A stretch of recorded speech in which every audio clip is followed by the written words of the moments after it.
This is the story of a young 32-year-old woman who loved and cherished her friend so much that she told her every details about her life, including that of her marriage.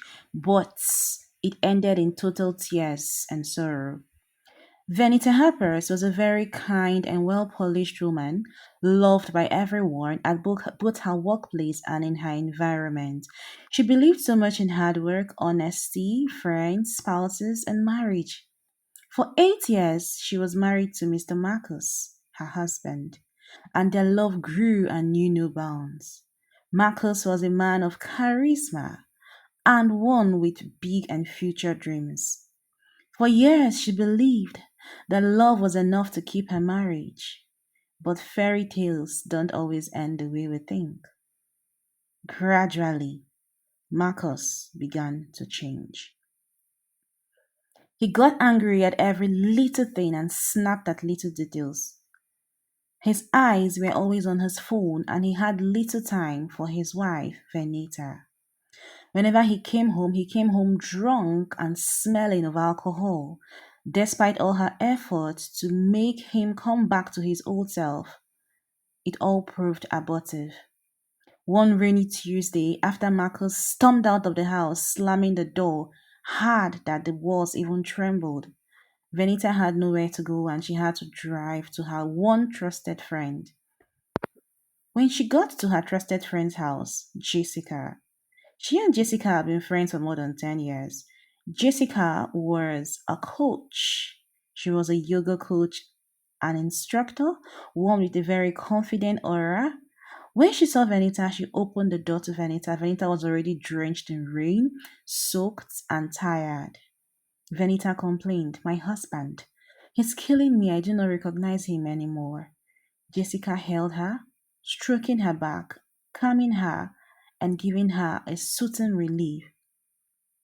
They decided to talk over a glass of wine. The cold silences, the loneliness, Venita poured them out.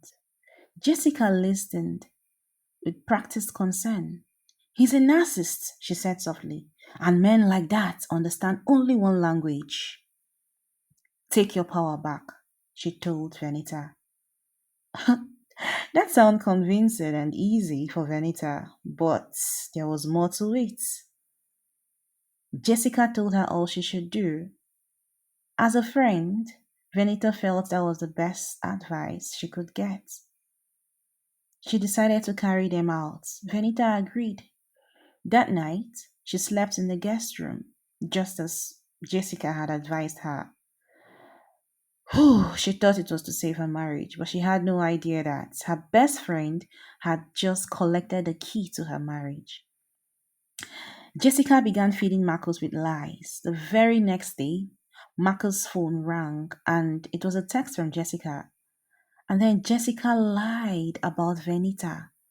She said Venita had told her everything and maybe they could talk over a cup of coffee over what Venita told her.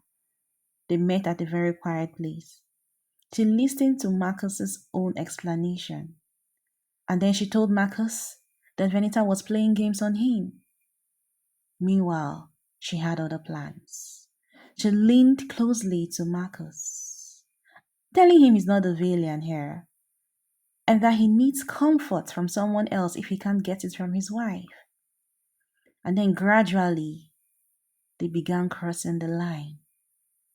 Venita, on the other hand, was alone in the house. She kept telling herself that this distance would heal them. She kept updating Jessica on every step she took, and Jessica kept encouraging her to move on with the plans. Hmm. Little did she know that her marriage was slipping up her fingers. Gradually, Jessica began to cook for Marcus. She began providing emotional and physical support for him. She kept on feeding Marcus with lies about his wife. She even told him that his wife hates him and doesn't love him anymore. To make her lies more convincing, she even showed him screenshots, carefully edited messages that never existed. She only created them. That shattered the remaining love that Marcus even had for his wife. He had to confront his wife Venita and demanded to know the truth. "Are you done with me?" he asked. Confused and hurt, Venita said, "This is the plan Marcus to fix us." But it was already too late. Jessica continued playing both sides of the game, comforting Venita and then comforting her husband, while deepening her plans. Venita began to notice things. The scent about Marcus changed. That was not the scent he was used to applying. Then came the final blow. Marcus proposed to Jessica in her living room with a ring he bought with Venita's money. Venita had no idea at all that she was being drained. She even found out about the wedding from the post a mutual friend made on social media. They wedded in a chapel, a private marriage. Ah, upon her saying this, her world collapsed. She raced to Jessica's apartment, pushed her door open, and there Jessica was, glowing. Marcus Stevens stood right behind her. Janita screamed, "You snake!" Her voice was raw. "You betrayed me," she said. "I listened to all you said, but you ended up marrying my husband behind me." And then just imagine what the best friend said. She said, "He came to me broken and I fixed him." That was what the best friend said to her friend. Benita's world collapsed. She went back home in tears. She had nothing left. She had been betrayed by both her best friend and her husband. Then a quiet aftermath started. A new feeling took its place. Venita decided to hire a lawyer. She started tracing financial records, uncovering truths. Jessica thought everything was buried, but no. Marcus celebrated their stolen life, smiled for the first few months, but then they never knew that the real battle had just started. There are some powerful lessons to learn from this story. So, first, we have to be very careful about who we trust with our intimate details of our life, relationship, marriages, and every other thing that is to our best interests.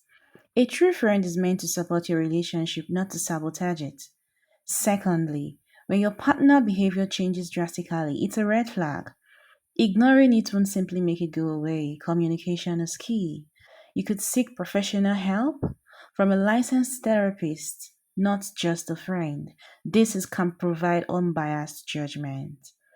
Never underestimate your own strength. In the end, the betrayal came from the last place Venita ever expected. This is a lesson to us all to learn to trust carefully. Part 2 is going to come your way. This is not the end. Watch out for part 2. Thank you so much and subscribe to CeechTales for more stories that inspires and touches. Stay tuned.